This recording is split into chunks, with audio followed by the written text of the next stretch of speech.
been the sheriff in this dusty little corner of Texas for 26 years, long enough to see more than my fair share of messed up things. Domestic disputes gone sideways, drug deals turned deadly, teenagers doing stupid teenager things that end in tragedy. But nothing, and I mean nothing, comes close to what happened out on Highway 37, one humid August night about 10 years ago. It was past midnight, and the radio had been quiet for a good hour. That kind of silence always puts me on edge. I was parked near the old gas station at the edge of town, nursing a cup of coffee that tasted like burnt regret, when dispatch crackled to life. "Sheriff, we've got a report of an abandoned vehicle, mile marker 112 on 37. I sighed, tossed the coffee out the window, and grabbed the mic. "Got it. I'll head that way." Now, mile marker 112 was smack in the middle of nowhere. Just miles of scrubland, the kind of place where you're more likely to see coyotes than another human being. When I got there, the first thing I noticed was how still everything was. No wind, no crickets, no nothing. Just dead silence. That should have been my first clue to turn around and call it a night. The car was an old Buick, sitting crooked on the shoulder like it had been dumped there in a hurry. Its headlights were still on, casting long, eerie shadows across the road. I stepped out of my cruiser and approached the car, one hand on my flashlight, the other resting on my holstered sidearm. "Hello?" I called out.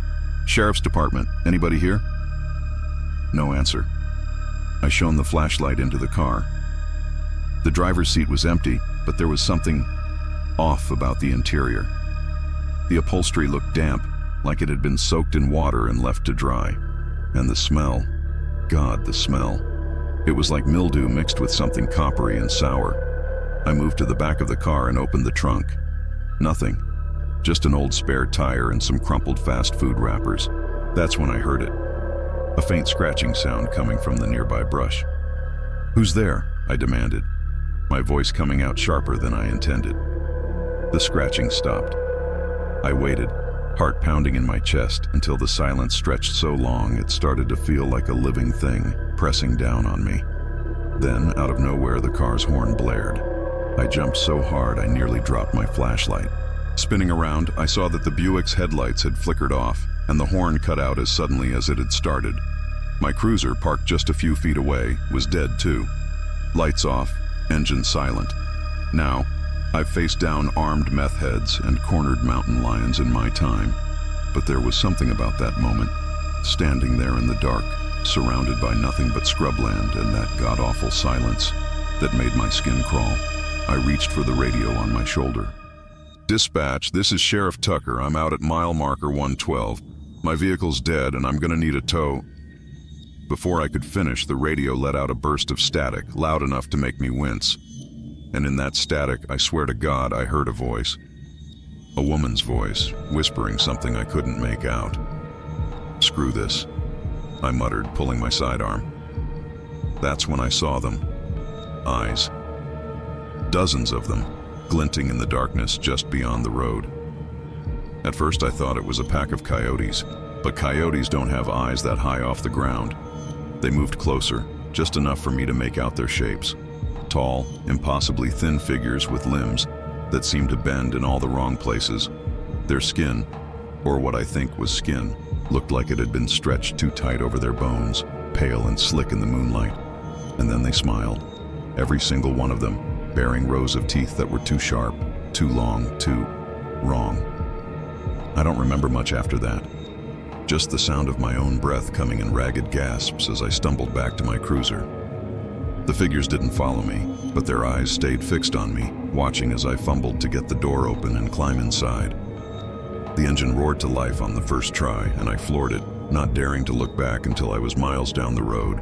When I finally did, there was nothing but empty highway behind me. I filed a report about the abandoned vehicle, but I left out the part about the figures. Who the hell would believe me? The Buick was towed the next morning, and no one ever claimed it. The plates didn't match any registered vehicle, and the VIN was scratched off. Every now and then, I drive past mile marker 112, and I swear I can feel those eyes watching me from the darkness. I don't stop anymore. I don't think I ever will.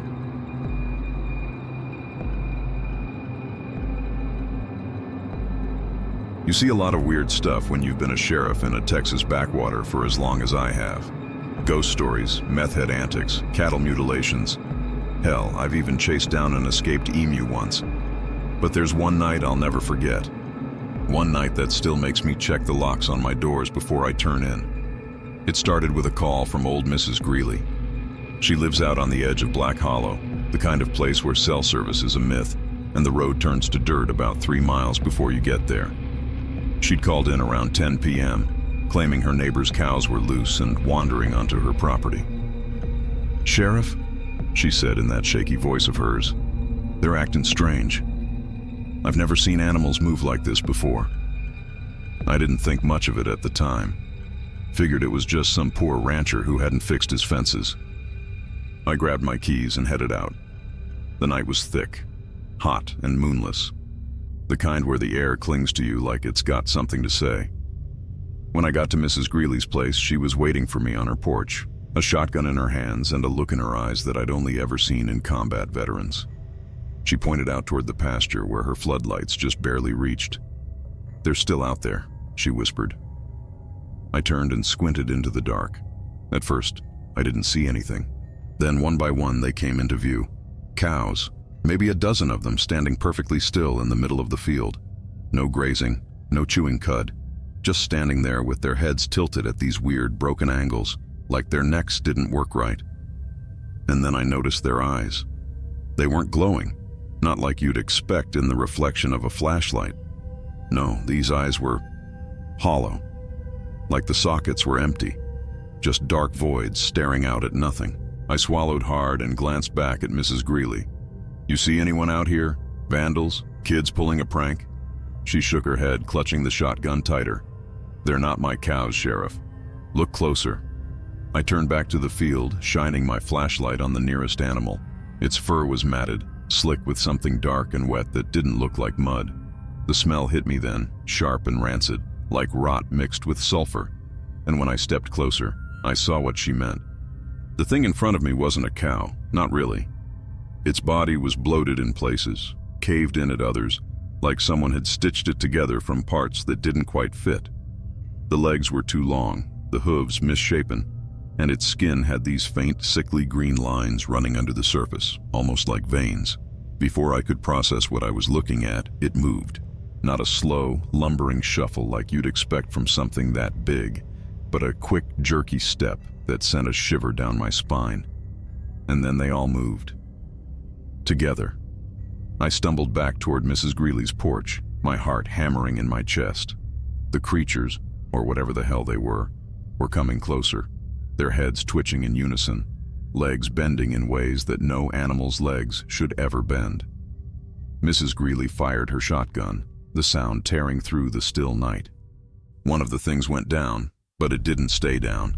Its body twisted, bones cracking as it clawed its way back to its feet. "Get in the house," I yelled, grabbing Mrs. Greeley by the arm and dragging her inside. We locked the doors and bolted the windows, but the creatures kept coming, their distorted forms pressing against the house like they could feel our fear. The scratching started about 10 minutes later.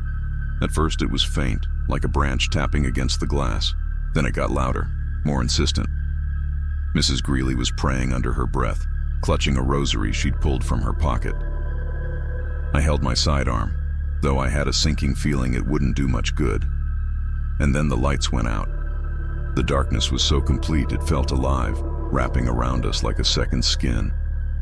I heard Mrs. Greeley start to sob, and for a moment, I thought about joining her. But then, just as suddenly as it had started, the scratching stopped. Silence.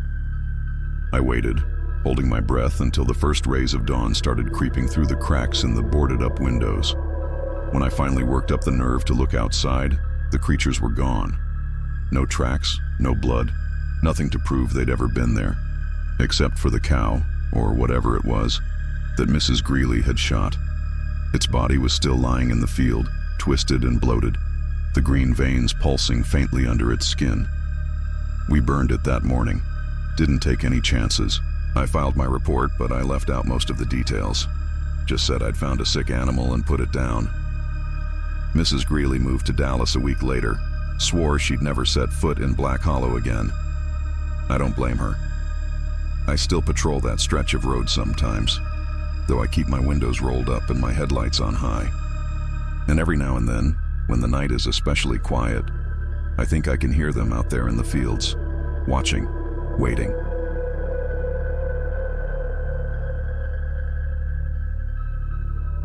Being a sheriff in a rural Texas town isn't what most people imagine.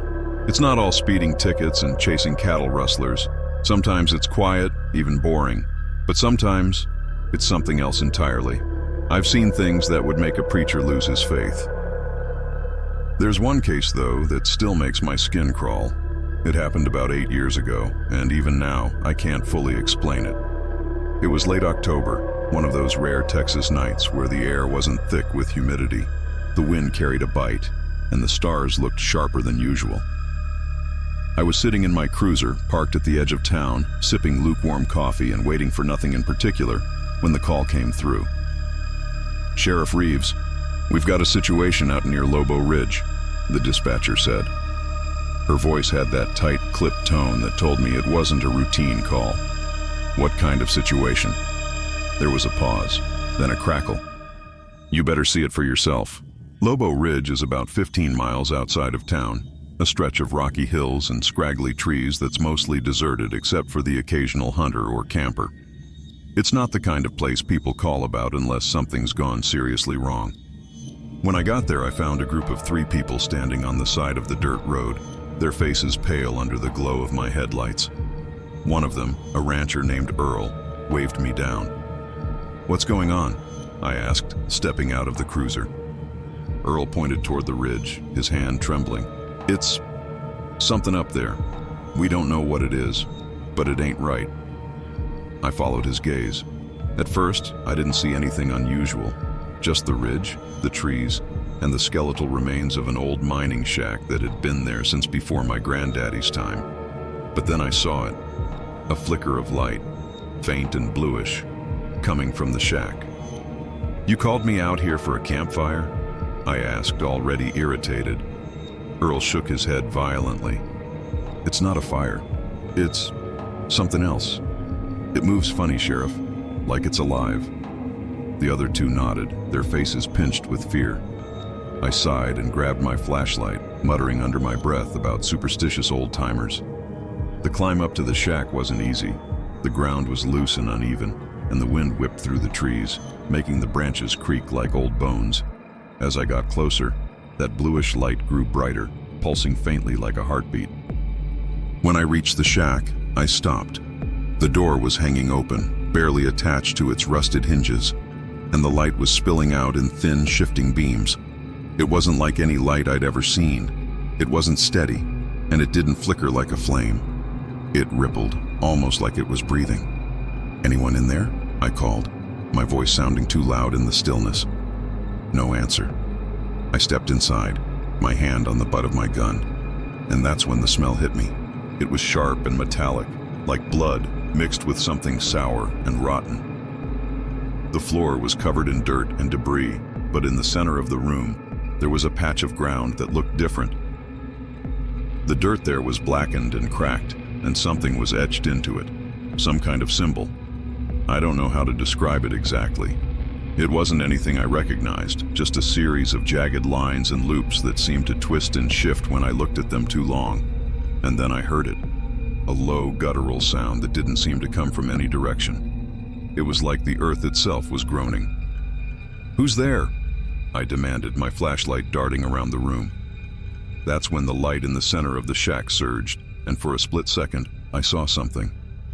A figure, tall and gaunt, its skin stretched tight over bones that seemed too long and sharp. Its eyes, God, those eyes, were just empty pits, blacker than the darkest night. I stumbled back, tripping over a broken plank and landing hard on my back. The figure moved toward me, its limbs bending in ways that made my stomach churn. And then, just as quickly as it had appeared, it was gone. The light vanished, plunging the shack into darkness. I scrambled to my feet and bolted out of there, my heart pounding so hard I thought it might burst. When I got back to the road, Earl and the others were gone. My cruiser was still there, but the air around it felt wrong. Heavy.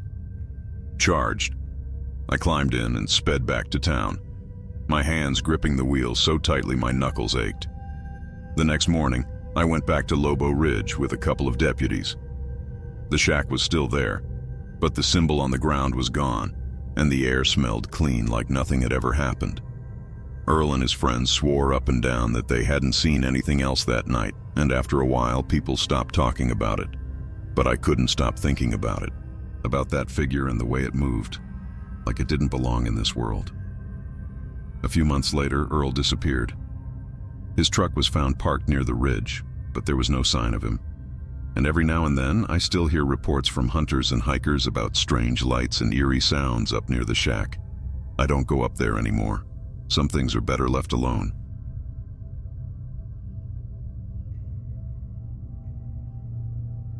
You'd think being a sheriff in a small Texas town is all about dealing with rowdy drunks or the occasional domestic dispute. And for the most part, it is. Quiet streets, friendly faces.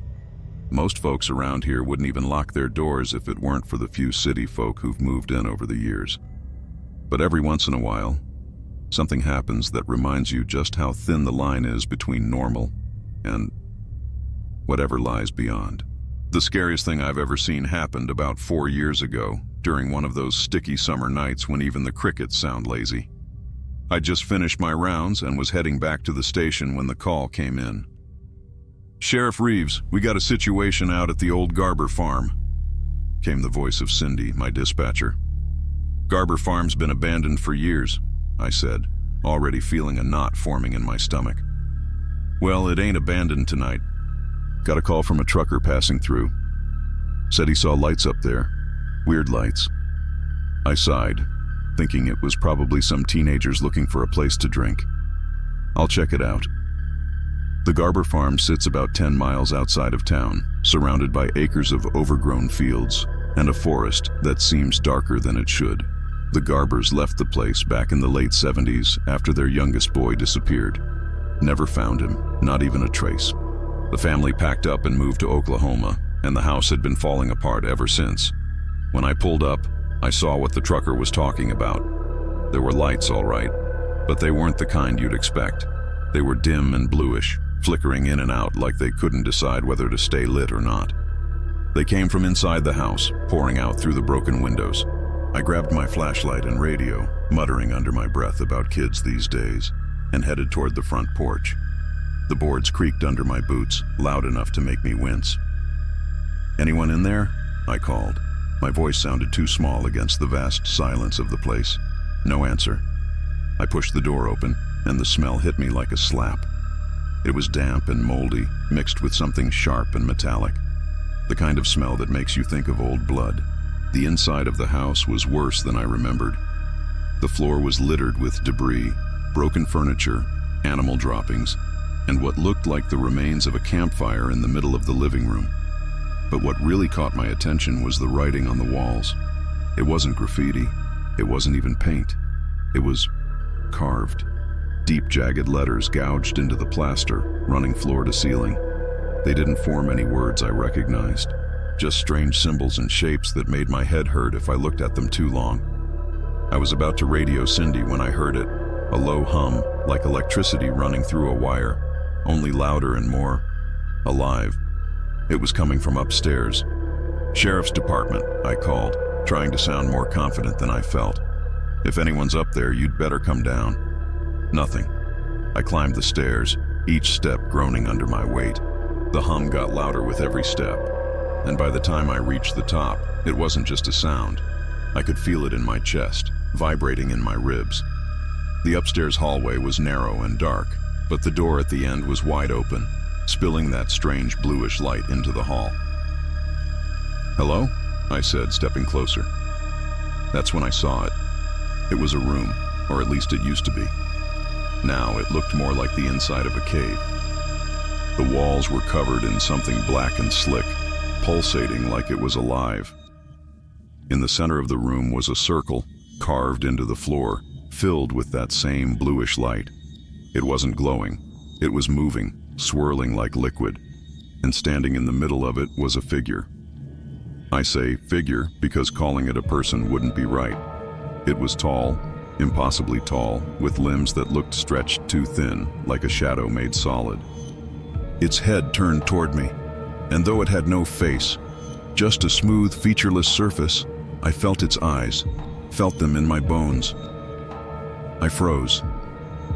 My flashlight slipped from my hand and hit the floor, but the figure didn't react. It just stood there, tilting its head like it was curious. And then it spoke. Not out loud. Not in words. The sound was in my head. A whisper that wasn't a whisper, telling me things I couldn't understand, but somehow knew were true. I don't know how long I stood there, paralyzed, but the next thing I remember is running. I don't even remember leaving the house, just the sensation of my feet pounding against the ground and the cold night air slicing into my lungs. When I finally reached my cruiser, I drove straight back to the station without looking back. Cindy asked me what happened, but I couldn't tell her. What was I supposed to say? That I'd seen something that shouldn't exist? That I'd heard it speak? The Garber farm burned down a week later. Nobody knows how it started. No one even reported the fire until it was nearly out. By the time we got there, the place was nothing but ash. I never went back. But sometimes, late at night, when the town is quiet and the stars are sharp in the sky, I hear that hum again. And I wonder if it's still out there, waiting.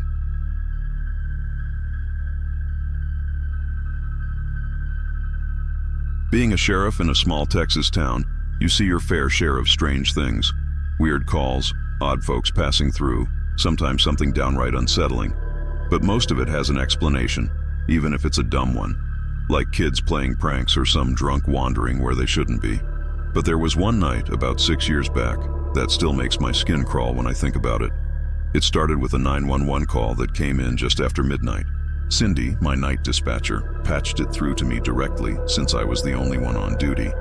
The caller sounded frantic, a woman's voice shaking so bad I could barely make out what she was saying. "They're here," she kept whispering. "They're here. Please, they're outside. You have to hurry." I asked for her name and address, but she hung up before giving me either. Cindy traced the call to an old ranch about 15 miles out of town. The place belonged to the Ruckers, a family that mostly kept to themselves. I hadn't seen or heard from them in years. The drive out was quiet, the kind of quiet that presses on you. Even the insects seemed to have taken the night off. When I pulled up to the house, everything looked dark. No porch light, no sign of movement, just the silhouette of the place against the horizon. I got out of my cruiser, my flashlight cutting through the pitch black. "Sheriff's Department," I called out. My voice sounded too loud, like I was disturbing something that had been asleep for a long time. I stepped onto the porch, the wood creaking under my boots, and knocked on the door. Nothing. I knocked again, harder this time. "Mrs. Rucker? Anyone home?" Still nothing. I was about to head back to the car and call it in when I heard it, a faint rustling sound coming from the side of the house. I swung my flashlight around, the beam landing on a pile of overgrown bushes. For a second, I thought I saw something move, but it was gone before I could focus. "Hello?" I called, stepping off the porch. The rustling came again, this time from farther back, near the barn. The barn was old, its roof half collapsed, and the big double doors hung slightly open, swaying just enough to tap against each other in the breeze. I wasn't in the mood to play hide and seek with some trespassers, so I drew my sidearm and approached the barn. "If anyone's in there, come out now." No answer. I nudged the door open with my foot and shone my flashlight inside. At first, I didn't see much. Just the usual, old tools, a broken down tractor, bales of hay that had probably been there for decades. But then my light hit something in the corner, and I froze. It was a pile of something. At first glance, I thought it was just a bunch of rags or maybe an old tarp. But as I got closer, the smell hit me. Rot. Decay. The kind of smell that makes your stomach lurch. I leaned in, covering my nose with my sleeve, and realized it wasn't rags at all. It was animals. Dead animals. Dogs, maybe, or coyotes. Hard to tell in the dark. They'd been skinned, their bodies arranged in a circle with something scratched into the dirt around them. I was so focused on the scene that I didn't hear the barn door creak shut behind me. When I turned around, it was pitch black, my flashlight flickering like it was struggling to stay on. "Who's there?" I barked, my voice bouncing off the walls. That's when I heard the whispering. It wasn't in English. Hell, I don't think it was in any language I'd ever heard. It was low and guttural, like voices layered on top of each other, coming from all around me. I backed toward the door, but before I could reach it, something slammed into me, hard. I hit the ground, my flashlight skittering across the floor and going out completely. I scrambled to my feet, my heart hammering in my chest, and fumbled for my gun. My fingers wrapped around the grip just as the whispering stopped. The silence was worse. I don't know how to explain what happened next, and I'm not sure I'd believe it if I hadn't seen it with my own eyes. The shadows in the barn, they started to move. Not like the way shadows shift when a light flickers. These things had form, substance. One of them stepped toward me, its outline barely visible, but I could feel it. Cold, heavy, wrong. I fired. 3 shots, center mass. The sound echoed in the barn, but the shadow didn't stop. It didn't even flinch. I fired again, aiming for where its head should have been. Still nothing. And then it spoke, not with words. It was more like a thought planted directly in my brain. It told me to leave. Told me that if I stayed, I'd never make it out. I didn't need to be told twice. I stumbled out of that barn, my legs barely working, and didn't stop running until I was back in my cruiser. I peeled out of there so fast I nearly lost control on the gravel road. The next morning I went back with a couple of deputies. The barn was empty. No dead animals, no carvings in the dirt, nothing to prove what I'd seen. The Ruckers were gone too. The house was empty, like nobody had lived there in years. I still don't know what happened that night. Maybe I don't want to know. All I know is, I avoid that stretch of road whenever I can, and when I can't, I make damn sure to drive fast.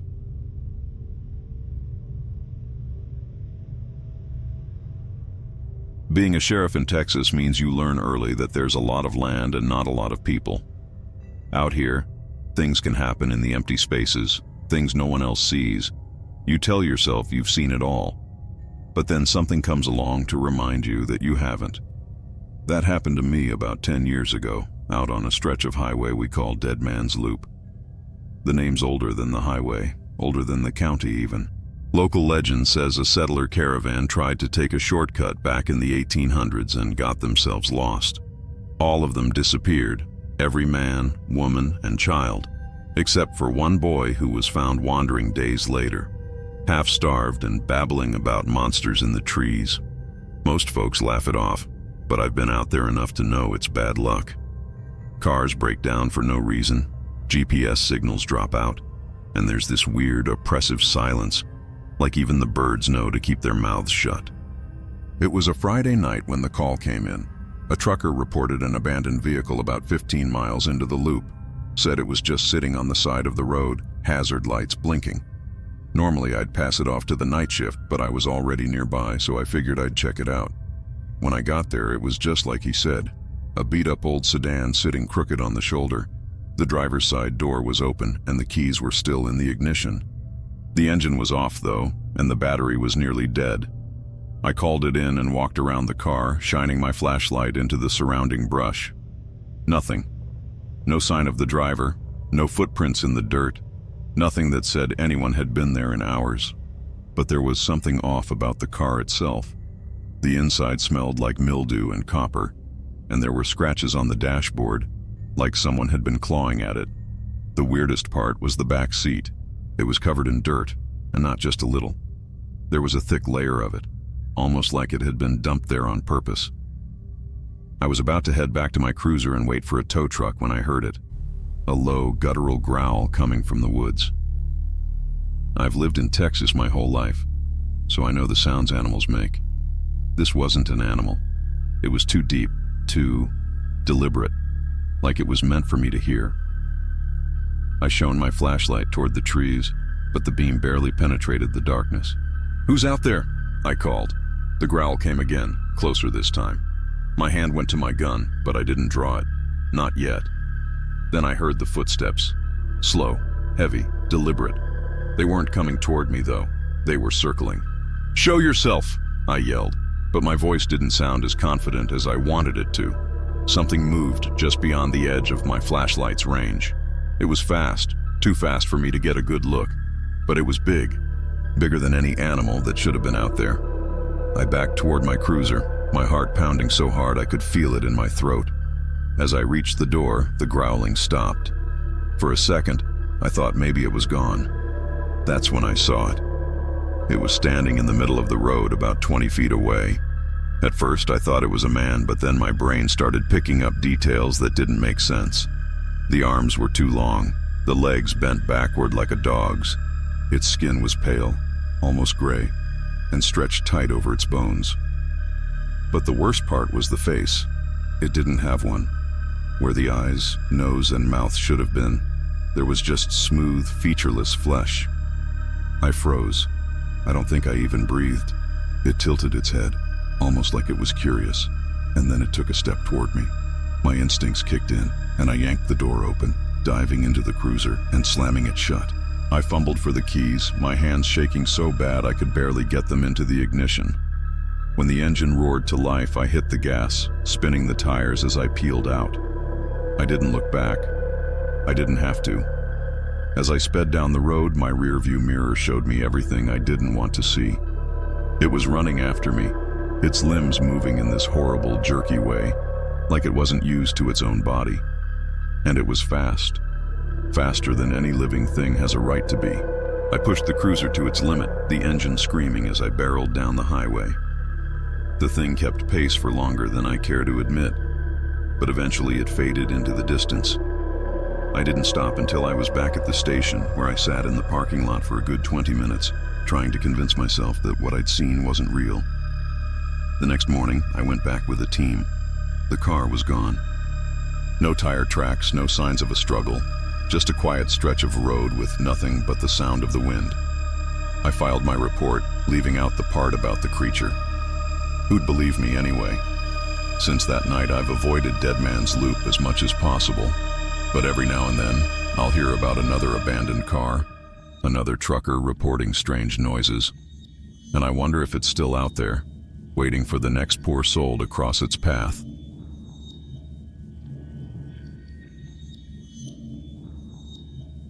I've been a sheriff in this dusty corner of Texas for over 20 years. You'd think after that long, I'd be immune to surprises, let alone fear. But there are some nights I still can't shake. Some nights I wish I could forget. The kind of nights that remind you this world's got dark corners none of us were meant to see.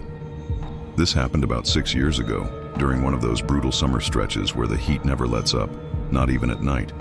The kind of heat that makes tempers short and people do things they regret.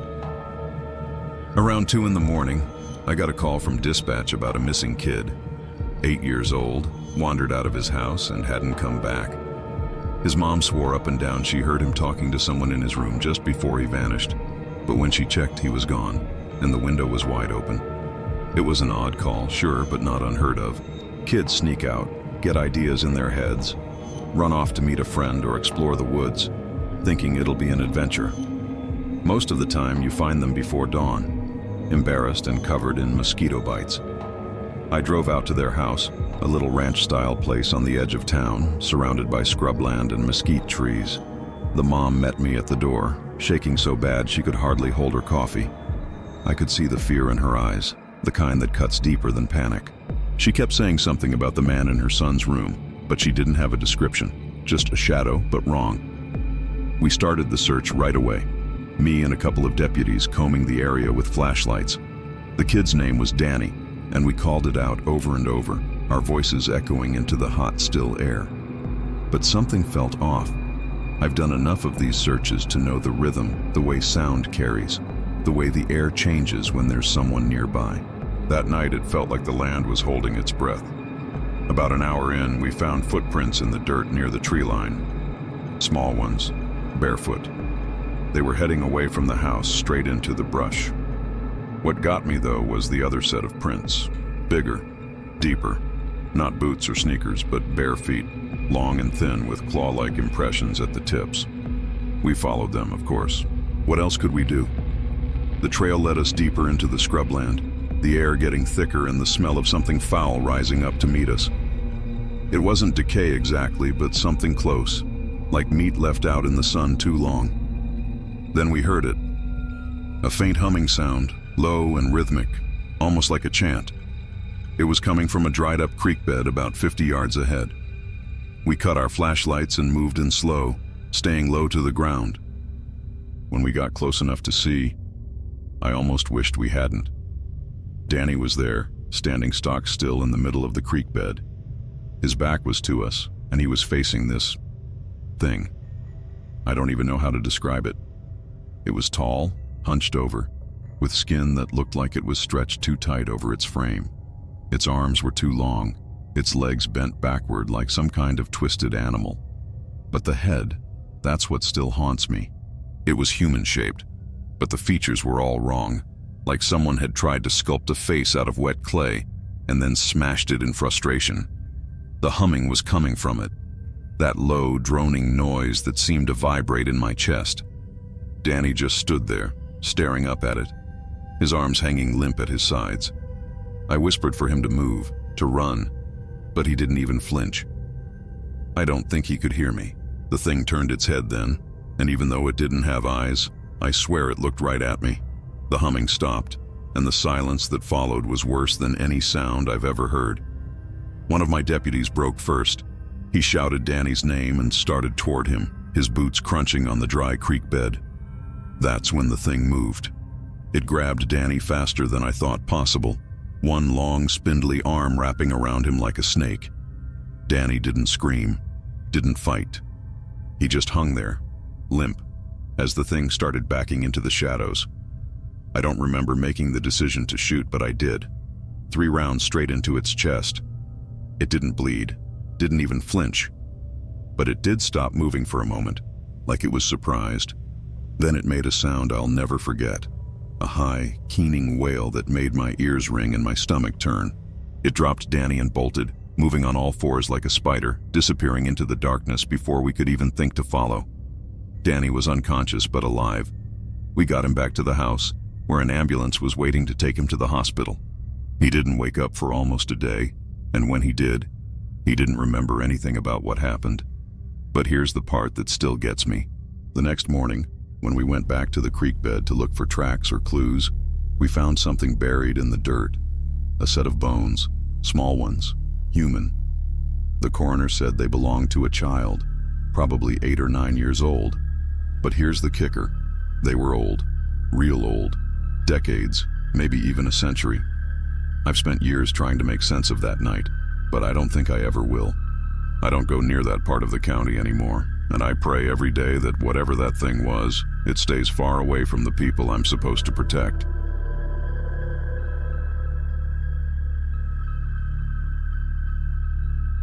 You spend enough time as a sheriff in a place like Texas, and you start to think you've seen it all. Meth labs exploding in barns, folks settling disputes with machetes, things like that.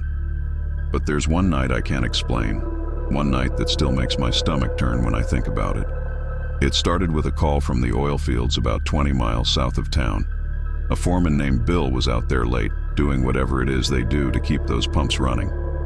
He called in around midnight, said he'd found a truck parked out by one of the rigs. Lights on, engine running, but no one inside. Not unusual on its own. Plenty of folks like to drink or fool around where they think no one will find them.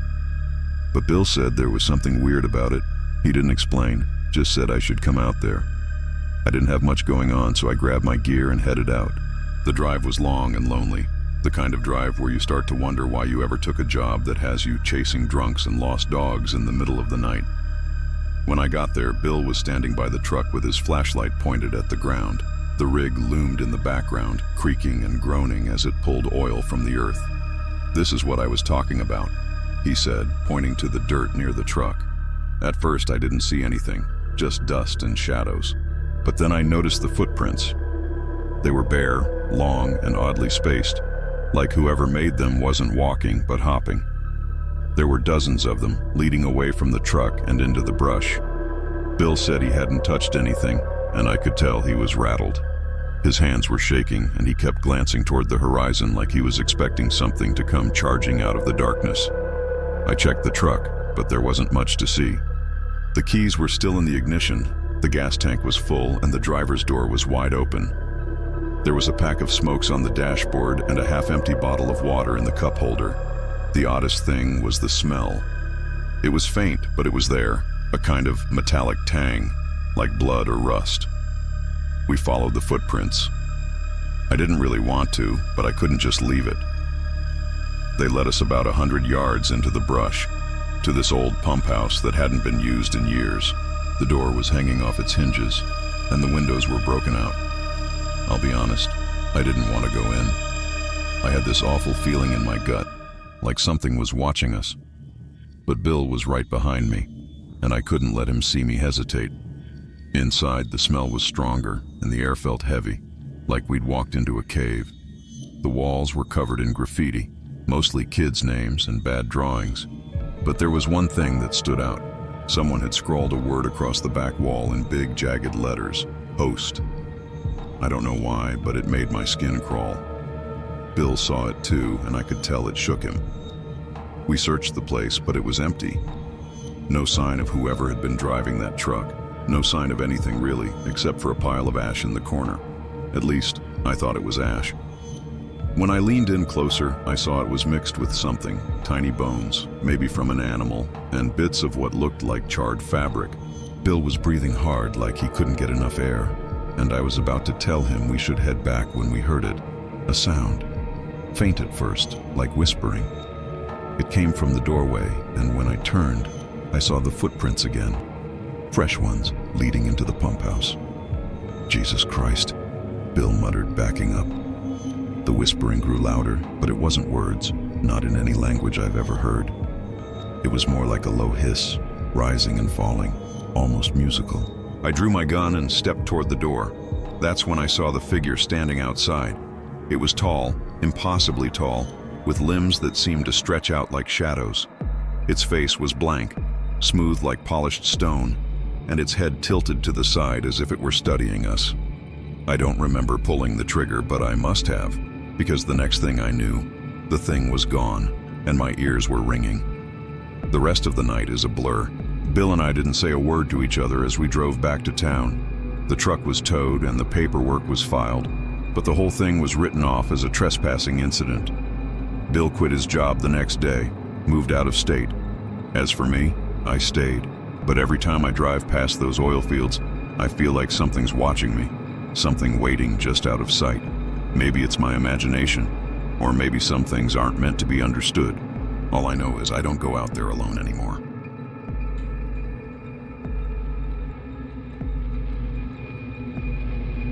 I've been a sheriff in Texas for almost 30 years.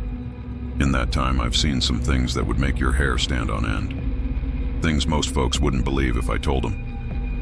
But the scariest thing I ever saw, well, it happened just last year, and it still haunts me, even now. It was a quiet evening, the kind of stillness that comes just before the storm. A warm summer night with the kind of thick air that sticks to your skin. I was making my rounds, driving through the empty back roads, listening to the hum of my truck's engine. There wasn't much going on, and sometimes that's the worst part. When it's quiet like that, you start hearing things that aren't really there. I'd just passed the old Thompson place where the house had been abandoned for years. Funny thing, that place. I'd never seen anyone go in or out, but I could have sworn I saw lights flicker through the windows now and then, late at night. Probably just the wind, I thought. Or maybe kids sneaking in, just to see if they could scare themselves. Happens all the time. But this time, as I drove by, something made me slow down. There was a figure standing out front, just past the rotting porch. At first, I thought it was a trick of the light. It was too dark to make out much, but it looked like someone was just waiting. I pulled over, hand on my gun. I didn't want to be reckless, but the hairs on the back of my neck were standing up. I called it in, just to make sure dispatch knew where I was. "Sheriff to dispatch, I'm gonna check on something at the Thompson place. Possible trespasser. Over. I didn't get a reply right away, but that wasn't too unusual. Rural areas like this don't always have the best signal. I got out of the truck and took a few steps toward the old house. The closer I got, the more I could feel something wasn't right. The air was too thick, almost like it was pressing in on me. Every step felt heavier, like the ground itself didn't want me to move. When I reached the porch, I called out, "Hey, you there?" No answer. I said, "You there? This is Sheriff Daniels." Still nothing. I took another step closer, and that's when I heard it. A soft scraping sound like metal on stone. I spun around, but there was nothing behind me. Nothing but the dark, stretching out for miles. I turned back to the porch. The figure was gone. I don't know why, but I stepped inside. It was stupid, I know that now, but sometimes curiosity gets the better of you. And this place, this house, it just felt wrong, like it was pulling me in. Inside, the house smelled like mildew and old wood. The air was damp, but there was something else in it too. Something sweet, almost like flowers, but sickly sweet, like they were rotting. I looked around, but I couldn't see much in the darkness. The light from the porch barely made it past the front door. I fumbled for my flashlight, shining it across the room. The beam flickered a couple times like the batteries were going out. The walls were covered in strange symbols, scrawled in something dark. Blood, maybe. I couldn't tell. Some of them looked like animals, others like faces, twisted and distorted. The longer I looked, the more I could feel my stomach turn. Something about them made me feel sick. Then I heard it again. The scraping sound. This time it was louder, and it was coming from upstairs.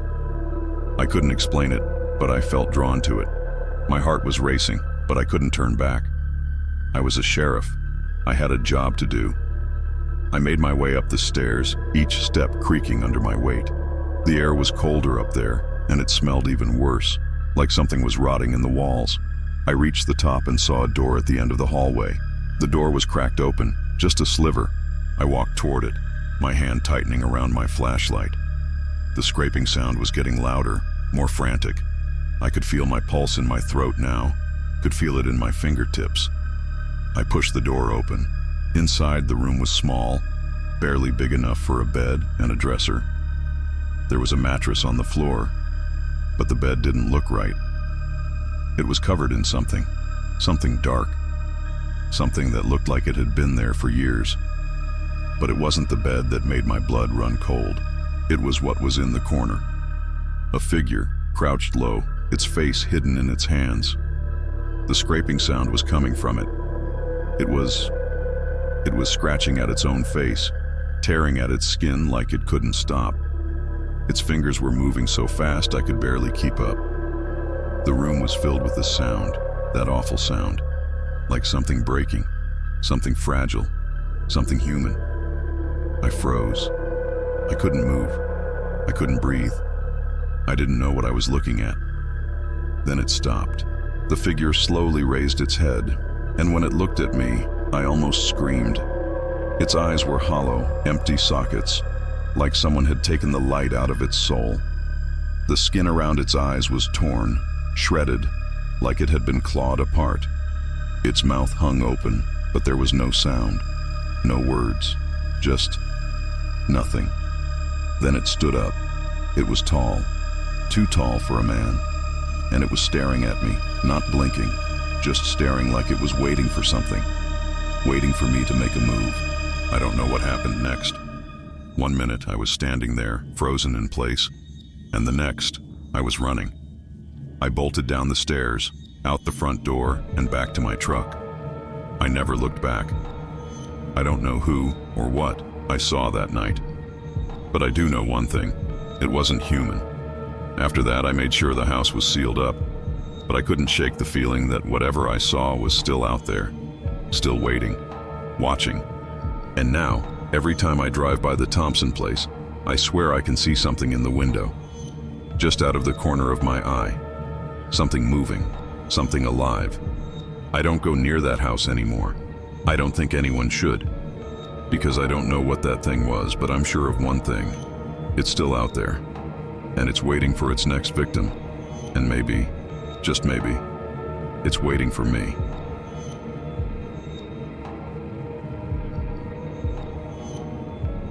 I've been a sheriff in Texas for over 20 years. The first few years were quiet, just the usual stuff. Drunk drivers, car accidents, the occasional domestic dispute. But then, things started to change. Weird things. Things you'd never expect to see in the small, sleepy town of Ashbrook, Texas. I remember the first one like it was yesterday. It was a late evening in September, a cool breeze moving through the air, the kind that makes you think the worst of the summer heat might finally be over. I was patrolling the old stretch of highway, the one that cuts through the field near the outskirts of town, when I saw the headlights. They were too far out to be anyone headed into town, and too slow to be someone trying to get somewhere fast. I didn't think much of it at first. People pull over all the time out here, maybe to stretch their legs, or maybe they're just lost. I figured I'd check it out. I pulled up behind the car and turned on my lights. It was a beat-up sedan, the kind you see in junkyards. The driver's side door was wide open, no one inside. The engine was still running, a faint cloud of exhaust puffing out into the air, but there wasn't a soul around. I stepped out of the truck, flashlight in hand, and began walking toward the car. My boots kicked up the dirt as I moved, the sound of my steps the only noise in the otherwise silent night. "Hello?" I called out. "Anyone out here?" I looked around. There wasn't a sign of anyone for miles. Not a single car, not a single light. Just me and the wind. I felt something cold creep down my spine, a feeling I couldn't explain. Still, I approached the car, my light dancing over the seats. Nothing unusual, just a bunch of fast food wrappers and empty cans. It looked like someone had been living out of the car for a while, but there were no signs of struggle, no blood. But then I noticed something. Something that didn't belong. On the back seat was a stuffed bear. It was old, its fur frayed and dirty like it had been dragged across the ground. I wasn't sure why it caught my attention, but it did. I couldn't shake the feeling that something about that bear didn't sit right with me. I shined my flashlight on it, and that's when I heard it. A low growling sound. At first I thought it was the engine, but the car was turned off now. The growl grew louder, a deep, throaty noise coming from somewhere. Somewhere close. My heart started to race. I spun around, my hand on my holster, ready to draw. I looked around, scanning the empty fields, the trees at the edge of the road. Nothing. Then, out of the corner of my eye, I saw it. A figure. At the edge of the woods, standing just beyond the trees. It was tall, too tall. Its limbs were twisted, like they were stretching in unnatural directions. The face was a blur, just a dark shape. It wasn't moving at first, just standing there, staring at me. I froze, every instinct in my body screaming at me to get back in the truck and drive off. But I couldn't move. I couldn't take my eyes off it. And then, just as quickly as it appeared, the figure disappeared into the darkness of the woods. My breath caught in my throat. What the hell had I just seen? I ran back to my truck and slammed the door shut. I didn't even think to call it in.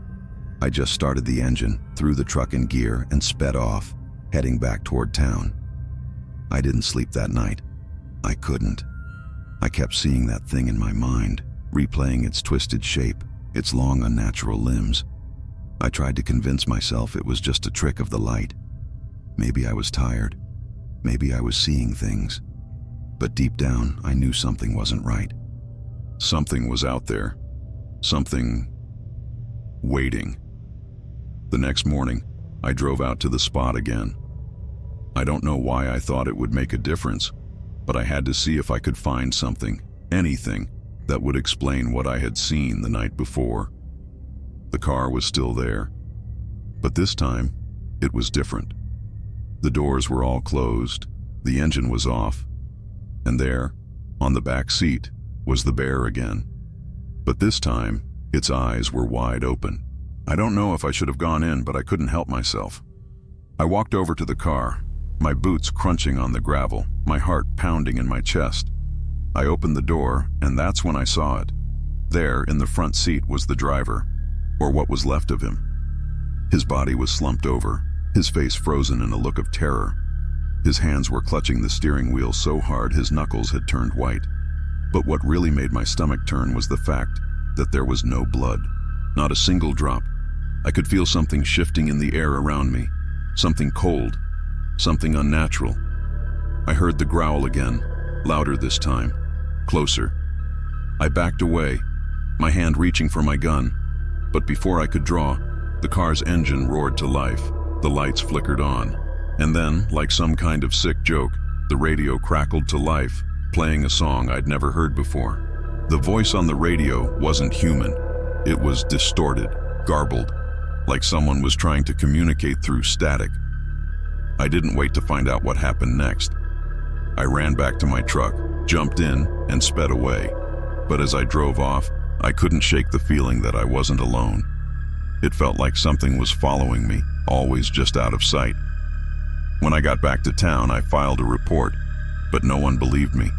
They said it was just a wild animal, or maybe some kind of prank. But I know what I saw. I know what I felt. And I know that whatever was out there, whatever it was, isn't done with me yet. That night, as I lay in bed, trying to sleep, I heard it again. The growl. It was faint at first, but then it got louder, closer. I didn't dare open my eyes. I could feel it in the room with me, breathing in the darkness. And that's when I knew. I wasn't safe. Not anymore. Something had followed me back to town. And it wasn't done with me, not by a long shot.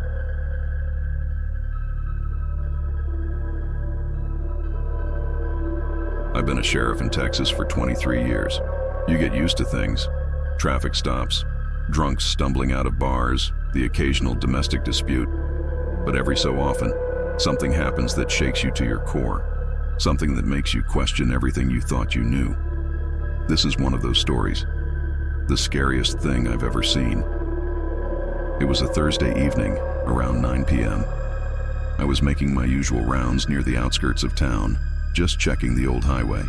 The air had that dry, still heat that makes it feel like the world is holding its breath. I was cruising along when I spotted the car, a rusted-out pickup truck barely able to crawl along the road, headlights dim and flickering like a dying candle. Something about it felt off. I wasn't even sure why at first. Maybe it was the way the truck swerved, or how the driver didn't even bother to slow down as it came around a bend. Or maybe it was just that gut feeling I've learned to trust over the years, that feeling that something isn't right. I hit the siren and followed it for a couple of miles. The truck pulled over like it was expecting me, and when I rolled up beside it, the driver didn't get out. He just sat there. His hands were gripping the wheel tight, like he was afraid to let go. I couldn't see his face through the cracked windshield, but I could tell something was off. There was a weight in the air, something thick and heavy. I got out of the cruiser and approached the truck slowly. "You all right, sir?" I asked. No answer. I knocked on the window, but still nothing, so I reached for the door handle and pulled it open. That's when I saw it. The smell hit me first. It was like old leather mixed with something rancid, something decayed. I had to fight the urge to gag. The driver wasn't moving. His body was slumped forward, his head resting on the steering wheel. But that wasn't the worst part. His eyes were wide open, staring straight ahead, unblinking, and his skin, it was pale, grayish, like he hadn't seen the light of day in weeks. The worst part? The truck was still running. I reached inside, trying to find the ignition to turn off the engine, but the key was missing, just gone. I stood there for a moment, staring at him, trying to figure out what the hell was going on. I should have called it in, should have asked for backup. But I didn't. Something told me I needed to deal with this myself. I pulled my radio out and called dispatch. No response. I tried again, still nothing. A sinking feeling settled in my chest. I leaned in closer to the driver, trying to see if I could find any signs of life. His lips were cracked, dry, but there was no blood, no obvious signs of injury. I was about to check his pulse when I heard something. It was a whisper. Barely audible, but unmistakable. "Get out of here." I froze. I looked around, expecting to see someone else, but there was no one. Just me and this lifeless body. Then I heard it again, louder this time. "Get out of here, Sheriff." My breath caught in my throat. My instincts were screaming at me to run, but I couldn't move. I had to know what was going on. I couldn't leave someone to die out here, if he wasn't already dead. The whisper came once more, but this time, it wasn't from the driver. It came from the woods. It wasn't the sound of a voice, not exactly. It was like the air itself was speaking. A voice that wasn't supposed to exist, one that wasn't human. It had an edge to it, a crackling, unnatural sound, like static on a radio that's been tuned wrong. I didn't think. I just acted. I ran back to the truck, jumped in, and slammed the door behind me. My hands were shaking, but I couldn't let myself panic. Not now. Not with whatever that thing was out there. I put the truck in gear, spun the wheel, and took off down the road. I kept my eyes in the rearview mirror, half expecting to see something following me. But there was nothing. Nothing but the empty stretch of highway behind me. The truck was still running. I could hear the hum of the engine. Then it happened. The radio crackled to life again. I jumped in my seat, but this time, the voice wasn't coming from the woods. It was coming from my own radio. "Sheriff, Sheriff, you should have listened." I slammed my hand down on the dial, trying to turn it off, but the voice only grew louder, more distorted. It was coming from everywhere, from inside the truck, from the air itself. "You're not leaving, Sheriff. Not yet." I felt the truck slow, almost as if the wheels themselves were fighting against me. But when I glanced down, the speedometer was still reading 60 miles an hour. I didn't know what was happening. I didn't know if I was losing my mind or if something else was at play. I tried to shake it off, focus on getting back to town, but then I saw it. Out of the corner of my eye, I saw a figure standing by the side of the road, just a shadow at first. But as I got closer, I could see the details. A man, a tall one, his face obscured by a wide-brimmed hat. The only thing visible was his grin. Wide, too wide, stretching unnaturally across his face. I slammed on the brakes, but the truck wouldn't stop. It was like the road itself was pulling me forward, dragging me toward him. I looked ahead, and there he was. The figure was standing right in front of me now, just feet from the truck. I tried to swerve, but the steering wheel locked. I was going to hit him. I could feel the impact coming, like it was already happening. And then, just as the truck was about to crash, the figure vanished. The truck jerked to a halt, and I was thrown forward, my seatbelt cutting into my chest. I sat there for a moment, breathing hard, trying to make sense of what just happened. And that's when I noticed it. The truck wasn't running anymore. The keys were back in the ignition. I got out, my knees shaking, my breath still ragged. I looked around. The road was empty. The figure, the woods, everything. It was gone. I don't know what happened that night. I don't know if I was hallucinating or if something else was out there. Something that wasn't human. But I'll tell you this. Whatever it was, it's still out there, and it's waiting. I've been sheriff in this town for a long time, and I've seen things I can't explain. But nothing will ever be as terrifying as that night. And every time I drive that stretch of highway, I feel it watching me.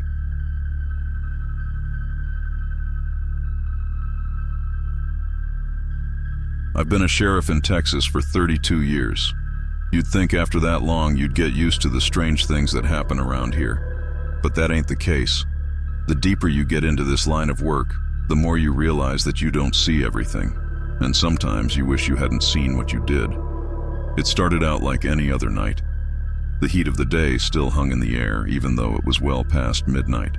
I was driving along the old highway near the southern border, an area known for its quiet roads and open fields. Not much happens out here, and that's the way I liked it. My job is simple enough. Keep the peace, enforce the law, make sure nobody's up to no good. Simple, right?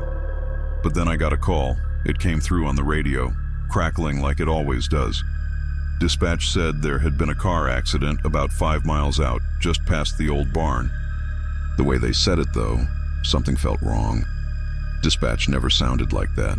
They were always calm, collected, but this time there was something in their voice, something that didn't sit right with me. So I hit the gas, turned the wheel, and headed in that direction. I don't know what I expected, but it sure as hell wasn't what I found. I got there and saw the wreck. A dark sedan, its front end smashed against a tree. It looked bad, like someone had run headfirst into that tree at full speed. But the weird part? There wasn't a single sign of life. No movement, no sound, nothing. I pulled over and got out, the dust kicking up around my boots. My flashlight cut through the darkness as I approached the car, my instincts telling me to be careful. I've been in enough situations where you learn to trust your gut, and my gut was telling me something was very off. I checked the car first. The driver's seat was empty, no sign of anyone in the front. But then, as I walked around the car, I saw something that made my stomach drop. In the back seat, there was a man. His face was pale, too pale. His eyes were wide open, but he wasn't moving. His mouth was frozen in a silent scream. I leaned in closer, trying to make sense of it. But before I could reach for my radio to call it in, something strange happened. The air grew cold, like a sudden chill had swept over the place. I felt it, right down to my bones. And then I heard it. A voice, soft and hoarse, but unmistakable. Help me. It wasn't coming from the man in the back seat. He was dead. I could feel it. The life had drained out of him hours ago. No, the voice came from somewhere else. From the woods. I spun around, my flashlight scanning the tree line. But there was nothing there. Just the heavy silence of the night. I stepped back, my hand instinctively going for the gun on my hip. My breath was shallow, my heart pounding in my chest. I don't scare easy, but something about that voice, it didn't feel right. Then I heard it again, but this time it was louder, clearer. Help me, Sheriff. You're the only one who can help me. I froze. There was no one there. I had checked the woods. There was nothing but shadows and the rustling of the trees in the wind. I should have left, should have called for backup, but something kept me there, frozen in place. That voice, it was like it was calling me, pulling me in. I made the mistake of walking toward the tree line. My flashlight was flickering, the beam weak, struggling against the darkness. And that's when I saw it. A figure standing just beyond the reach of the light. A tall man, wearing a wide-brimmed hat. His face was in shadow, but there was something about him that sent a chill down my spine. "Who are you?" I asked, my voice barely more than a whisper. I was trying to sound calm, trying to keep it together, but inside I felt like I was losing control. The man didn't answer. Instead, he stepped forward, his movements slow, deliberate. That's when I saw it. His face, or what was left of it. Half of his face was missing, as if it had been burned away, leaving only raw, scarred flesh. His eyes were empty, black holes in his skull, and his mouth. The smile, it was wrong. Too wide to be human. A grin that stretched impossibly far, like it was trying to swallow the whole of the night. "You shouldn't have come here, Sheriff," he said, his voice low, like gravel scraping on stone. I stumbled backward, my breath catching in my throat. "What do you want?" His smile grew wider, and for a second I thought I saw something flicker behind his eyes. Something hungry. "You know what I want," he said, his voice full of malice. "I want you to see what's coming." Before I could respond, he vanished into the darkness, like smoke in the wind. I stood there trying to make sense of it, my mind spinning. The air was thick now, like something was suffocating the night. The silence was almost deafening, and then, just like that, the voice came again. But it wasn't the man anymore. It was the voice of the dead man in the back seat. "Help me, Sheriff," it whispered over and over again. "You're the only one who can help me." I couldn't shake the feeling that I was caught in something that was far beyond me, something ancient, something evil. I didn't know who that man was or what he wanted, but I knew one thing for sure. He wasn't human, not anymore. I called for backup, but the radio was dead. The silence around me grew louder.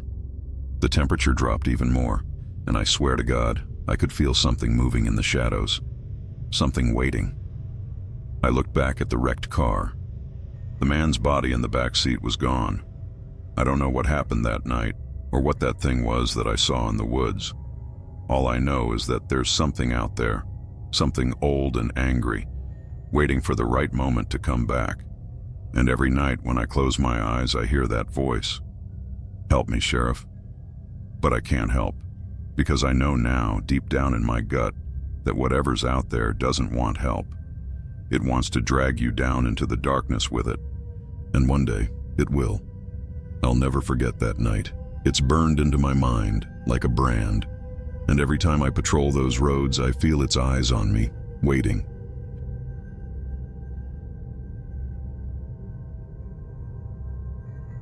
I've been sheriff here in Texas for longer than I care to admit.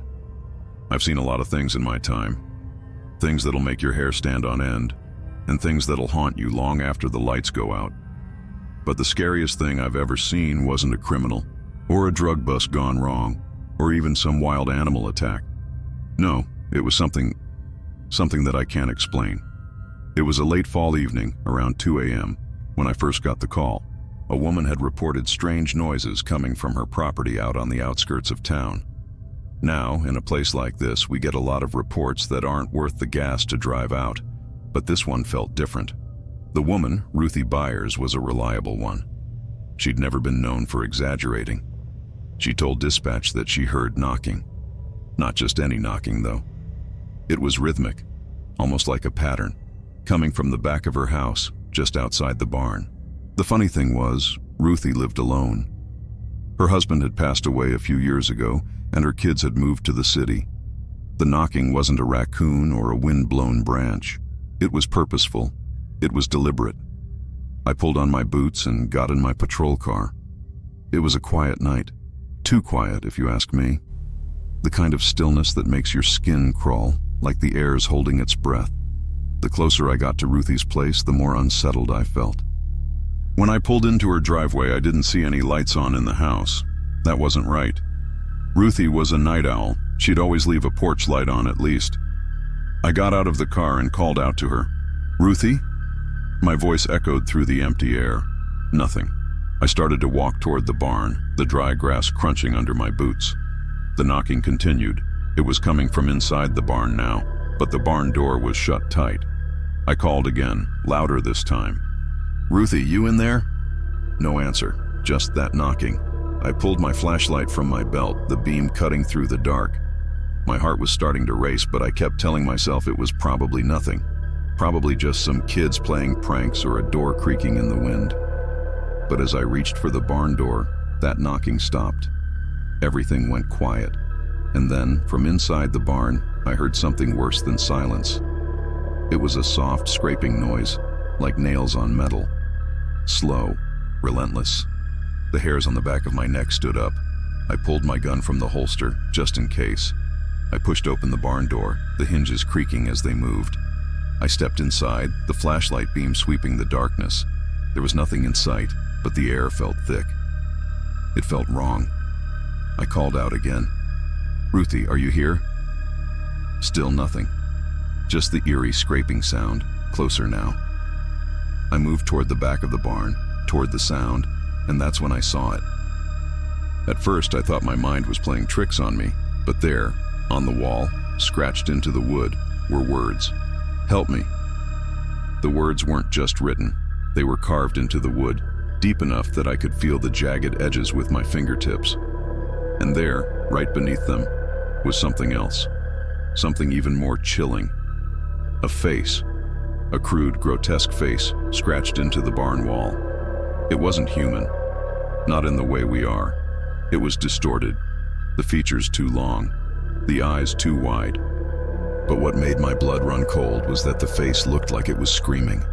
I stumbled back, my heart pounding.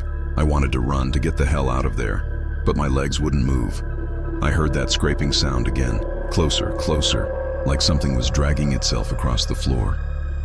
I turned to look, and that's when I saw it.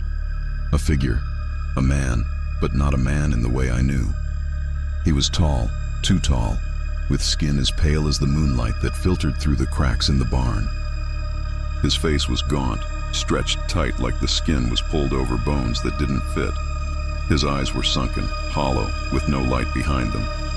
I raised my gun, my hands shaking. "Who the hell are you?" I demanded. He didn't answer. He didn't need to. His smile, the smile that spread wide across his face, way too wide like it was going to split his face open, told me everything I needed to know. Then he spoke, his voice like dry leaves crunching underfoot. "You're too late, Sheriff.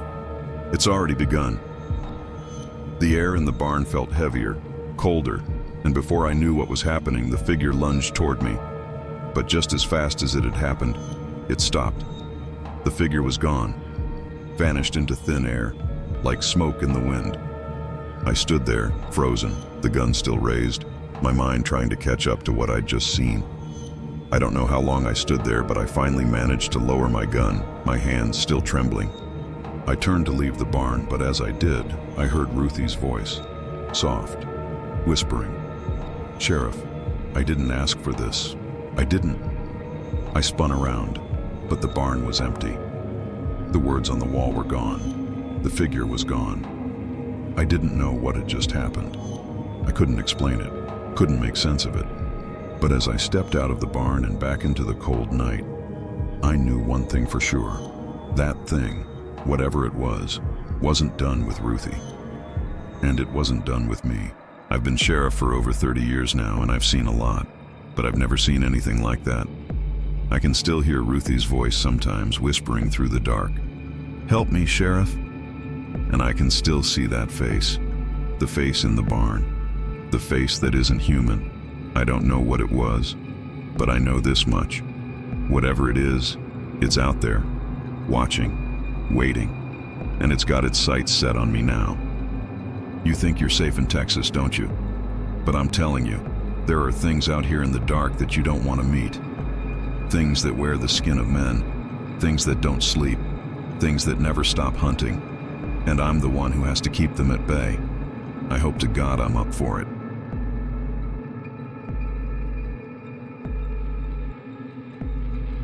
I've been a sheriff in this little corner of Texas for nearly 20 years now. You get used to the quiet, the long stretches of nothing but dust and sun, the occasional cow wandering too far from the ranch.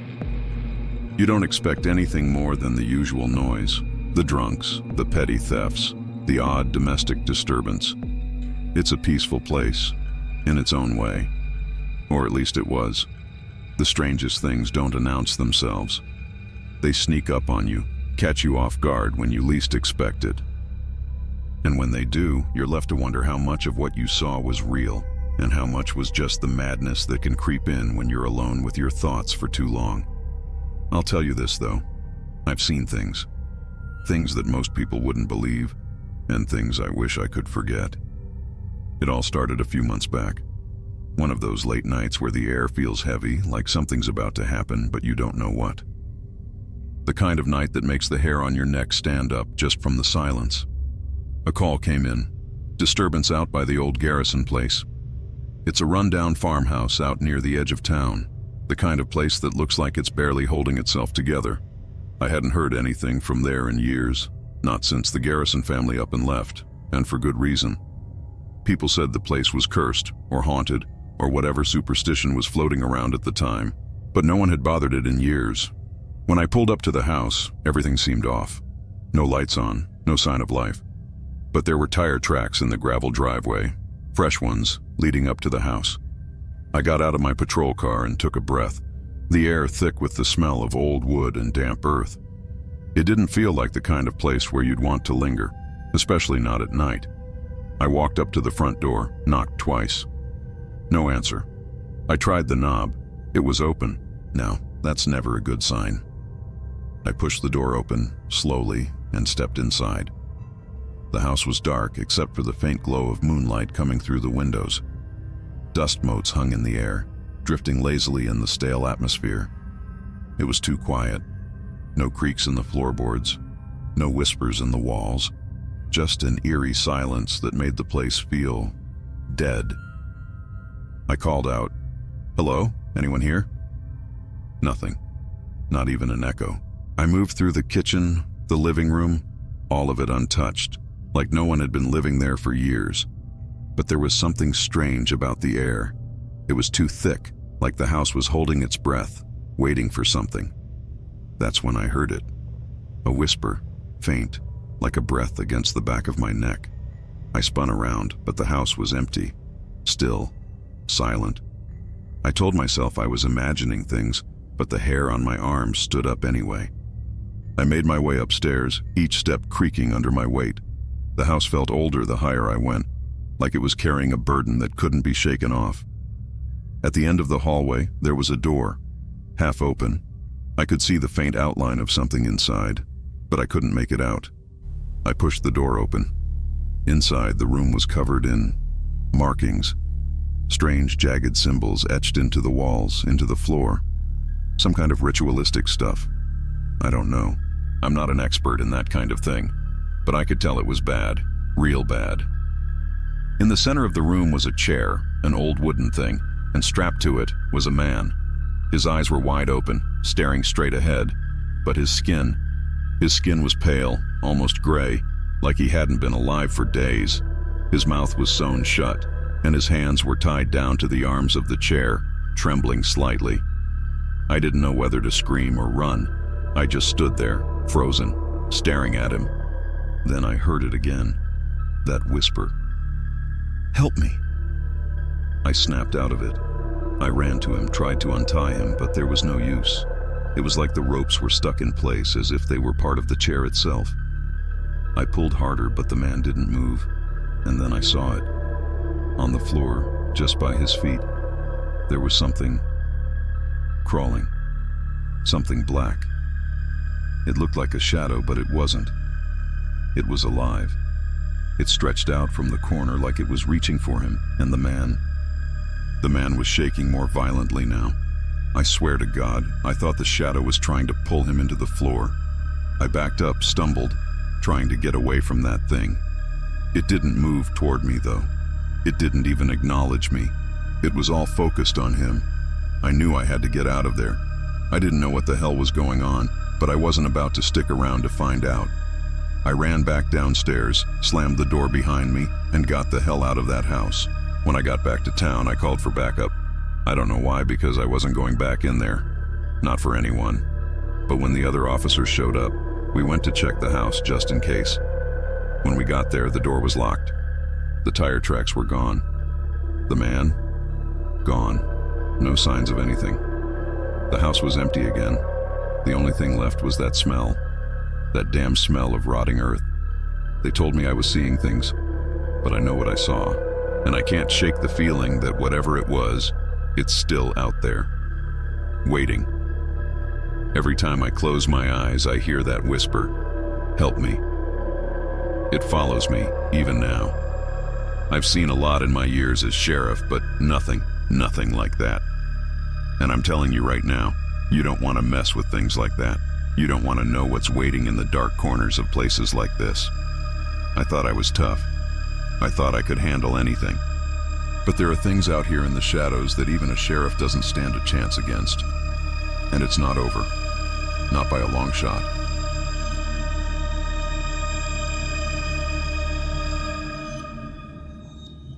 I've been sheriff here in the middle of nowhere for close to 15 years now. People think Texas is just flat land, sunburnt cattle, and dirt roads. But if you've lived out here long enough, you know better. You know there's more lurking beneath the surface than the eye can see. The thing about small towns is, you get to know everyone, and everyone knows you. Or at least they think they do. The calls don't get more exciting than a speeding ticket or a lost dog. But sometimes, just sometimes, something happens that you can't explain. Something that rattles you so deep, you wonder if you're losing your mind. I remember the first time it happened. I was out on patrol, the kind of late night shift that feels like you're the only person awake in the world. It's the perfect time to think. Too much time, really. Your mind starts to wander to places it shouldn't. It was a quiet night, too quiet. The kind of stillness that makes you itch. I was coming up on an old, forgotten stretch of highway when the radio crackled. Dispatch said there'd been a strange report from a truck driver. Said he saw something in the middle of the road. It wasn't a person. No, not even close. He couldn't describe it. I wasn't sure what to make of it, but when you get a call like that, you can't ignore it. You go out there, even if you don't know what you're looking for. I pulled off the main highway onto an old dirt road that led out into the dark. There's a part of Texas where the lights from town don't reach, where the only thing you can see is the stars and your headlights cutting through the dark. It gets real lonely out here. Real quick. I checked my mirrors and kept going, slowly. The night felt like it was pressing in on me. The air was thick, and the wind had this low, almost whispering sound to it. Nothing that made any sense, but it didn't sit right with me. I could feel my gut twisting, telling me to turn around and get the hell out of there. Then I saw it. At first, it looked like just a shadow in the distance. I thought it was a tree, or maybe a rock. But as I got closer, it started to move. Not like anything I'd ever seen before. It wasn't the wind, it wasn't an animal. It was a figure, tall, impossibly tall. It stood in the middle of the road, motionless, with its back to me. I hit the brake so hard, the truck skidded a little. My heart was pounding, but my hands were steady on the wheel. I couldn't see it clearly, not at first, but there was something off about the shape. Long, gangly arms, too long, hanging down to the ground. The thing didn't have a head, or at least not one that I could see. It was like the darkness around it just swallowed it whole. I rolled the window down, even though every instinct in me screamed not to. "Hey!" I shouted. "Get out of the road!" No movement, just that same eerie stillness. Something in my chest clenched. I didn't know what to do. Part of me wanted to gun the engine and drive away, but another part of me felt like I had to stay. Like I couldn't leave this thing out here to do whatever it was going to do.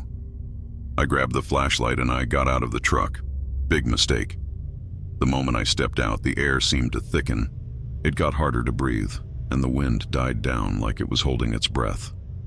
I walked toward it, the beam from my flashlight cutting through the dark, but it didn't make it any better. The closer I got, the more wrong everything felt. And then, it turned. I don't know how to describe it. The figure didn't have a face, at least not in the way a person does. It was like a mass of shadows that just shifted. A shape that was almost human, but not quite. It was wrong, so wrong. And those arms. They reached out toward me, like they were coming for me. No sound, just the scrape of dirt under those long fingers. My body froze. I couldn't move, couldn't breathe. The light flickered in my hand, like it didn't want to be there either. That's when I heard it. A voice, but not one that came from anywhere close. It was like it was inside my head and it said, "Go, go now." I didn't wait. I turned and ran back to the truck, my legs heavy like they were full of lead. I jumped in, slammed the door shut, and locked it. The engine roared to life, and I hit the gas. I didn't look back, not once. I didn't stop until I was back in town, shaking so hard my hands could barely grip the wheel. I parked outside the station, just sat there for a while, trying to make sense of it. I called it in, of course. I had to. I couldn't keep it to myself. But when the other deputies went out to check it out, they found nothing. Just the road, the same as it always was. No figure, no sign of anything unusual. I'm not crazy. I know what I saw. I've been sheriff long enough to know when something isn't right, and that was the farthest thing from right. That's when I started hearing the whispers. Soft at first, like a low hum in the background. At night, when I'd be alone in my office, I'd hear them. The voice. The same voice from out there on the road. It'd tell me to go back, to find it, to finish what I'd started. I ignored it at first. Figured it was stress, maybe just my mind playing tricks. But then it started happening more and more, every night. Until one night I couldn't ignore it anymore. I went back. But when I got there, it wasn't the same. The road, the air, it was all wrong. The wind was cold, biting. I got out of the truck, but this time I was ready. I wasn't going to back down. That's when I saw it again. The figure. But this time, it wasn't alone. There were others. Shapes, shadows, all standing in the middle of the road, just waiting, watching. And that's when I realized something. It wasn't just trying to scare me. It was trying to bring me in, to join them. I didn't stay for long. I ran back to the truck and never looked back. But it follows me. The whispers, the shadows. I don't know what they are, but I do know one thing. They're not done with me yet.